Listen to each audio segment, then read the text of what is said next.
What is UDL? Universal Design for Learning. UDL is a framework for proactively design learning goals, materials, method, environment, and assessments that embrace the variability of all learners. How do we approach UDL guideline? The UDL guidelines are organized into 3 columns and 9 boxes, each containing detailed considerations. At first glance, this structure may feel overwhelming to apply in practice. This video will help you see how the guidelines are arranged both vertically and horizontally. Together, we explore the main focus of each box step by step. This will lead to a fuller understanding of the complete UDL guidelines. Understanding the UDL framework, a 3-step overview. Step 1. Understand the structure. Begin by understanding how the guidelines are structured, both vertically and horizontally. This gives us the overall framework of principles and learning development levels. Step 2. Identify the core guidelines. Next, focus on the 9 sub-guidelines that sit at the intersection. Looking at these help us capture the big ideas without getting lost in detail. Step 3. Explore the detailed consideration. Finally, recognize that each sub-guideline is spent into 36 considerations. Exploring these in depth takes more time and practice than this video can cover. Think of this step as an invitation to continue learning and applying UDL in real context. Rather than diving into all 36 checkpoints, we review understanding step by step. Step 1. See how the guidelines are structured horizontally by principle and vertically by levels. Step 1. Understand the structure. Why this structure? To understand the roots of the UDL guideline structure, we need to begin with the learning itself.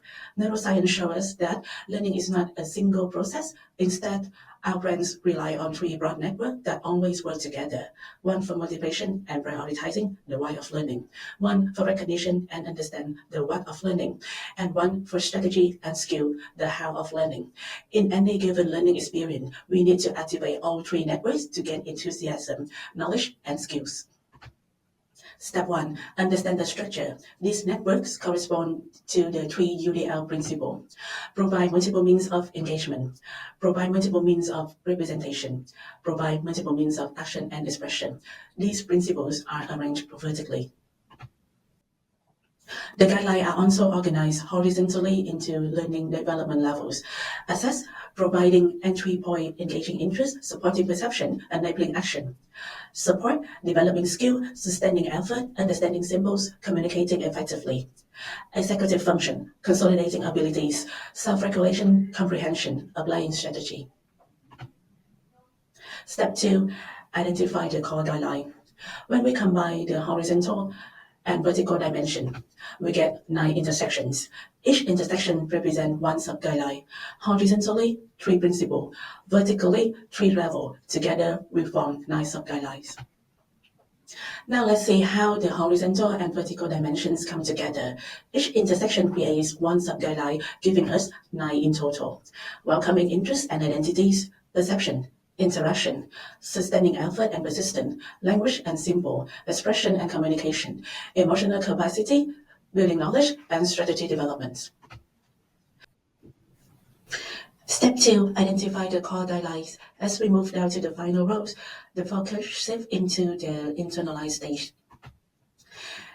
At the executive function level, learners internalize their ability by developing self-regulation, building deeper comprehension, and applying executive functions such as goal setting, planning, and monitoring progress. These 9 sub-guidelines guide us towards the goal of UDL, developing expert learners who are purposeful, motivated, resourceful, and knowledgeable, strategic, and goal-directed. One tip to keep in mind is that each sub-guideline reflects both principle across the top and developmental level along the side. For example, welcoming interests and identities fall under engagement, the why of learning. At the assess level, because teachers typically provide this initial support, such as offering choices of topics, connecting tasks to student backgrounds, or inviting them to share personal interests to help learners get started.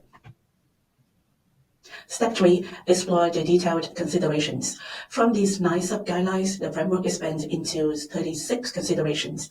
This infographic provides an overview of how the guidelines are organized. To grab each consideration in detail, you need to slow down, study examples, and practice. Treat this video as a starting point. The real work is applying these considerations in your own teaching.